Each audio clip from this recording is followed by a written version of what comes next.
ஆனா இப்பவே இந்த நிமிஷமே இம்மிடியேட்லி நம்ம சொத்தெல்லாம் பிரிக்கணும். அதுக்கான என்ன ப்ராசஸோ அதெல்லாம் பண்ணு.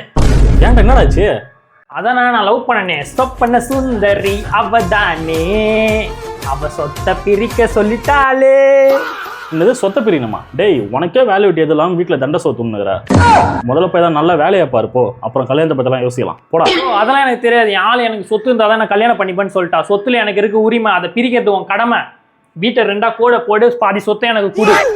சரி ப்ரோ, இப்போ வந்து வீட்டை விற்கணும் நீ முடிவு பண்ணிட்ட. இந்த வீட்டை விற்றாலும் 20 லட்சம் தான் போகும், அது உனக்கு தெரியும்.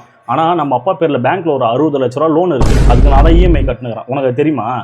சரி ஓகே, அப்போ இப்போ என்ன பண்ணுவோம், வீட்டை விற்று பாதி எடுத்துக்கலாம். இப்போ இந்த 60 லட்சம் லோனையும் நீ பாதி நான் இன்னும் காணாமல் போயிட்டான். டேய் எங்கடா போனா?